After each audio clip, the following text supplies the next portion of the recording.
第4课苹果多少钱已经课文1บทเรียนที่1ที่ห้านขายหมากใหม่บัวแก้วกำลังซื้อหมากใหม่售后员你要什么บัวเชียว苹果多少钱一斤售后员3块5บัวเชียว3块吧售后员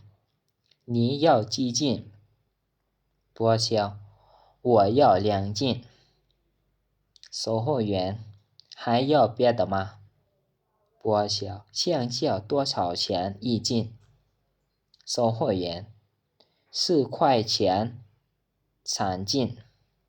บัวเชียว我买3斤一共多少钱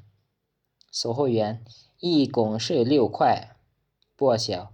给你钱บัดนี้เฮามาแปลเนาะมาแปลบทสนทนาระหว่างแม่ค้าขายหมากใหม่กับบัวแก้วแม่ค้าหมากใหม่เนาะเจ้าสิเอาหยังบัวแก้วแอปเปิ้ล1ชิ้นราคาเท่าใดแม่ค้าขายหมากใหม่3ไขว้5เหมาบัวแก้ว3ไขว้เนาะแม่ค้าขายหมากใหม่เจ้าสิเอาจักจิ้นบัวแก้วข้อยเอา2จิ้นแม่ค้าหมากใหม่ก็ว่ายังสิเอาอันอื่นอีกบ่บัวแก้วมักกล้วยหอม1จิ้นราคาเท่าใดแม่ค้าขายหมากใหม่3ไขว้ต่อ3จิ้นบัวแก้วข้อยซื้อ3จิ้นทั้งหมดรวมราคาเท่าใดแม่ค้าขายหมากใหม่ทั้งหมด36ไขว้บัวแก้วก็เอาเงินให้เจ้าเอาเงินให้แม่ค้าขายหมากใหม่หั่นเนาะบัดนี้เฮามาเบิ่งจู้ชื่อเนาะขอสังเกตข้อ1เริ่นชื่อเหรียญมินปี้มารู้จักกับสกุลเงินเหรียญมินปี้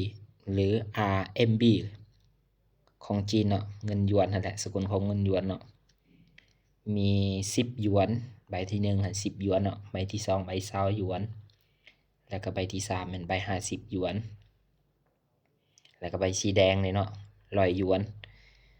แล้วก็ตัวนี้เป็นเงินเหรียญเนาะเอิ้นว่าก้างปี้อีเฟินเนาะเงินน้อยสุดเนาะเฟินเนาะแล้วก็มาเบิ่งนี้ก็ภาคเบื้องขวานี่เนาะ3ใบใบตัวเทิงหั่นอู่เจียวแล้วก็อีหยวนแล้วก็1หยวนเนาะแม่นล่ะอีหยวนกับ1หยวนเนาะแล้วก็5หยวนสำหรับคลิปนี้ก็หมดเท่านี้เนาะขอบใจที่เข้ามาเบิ่งมาชมคลิป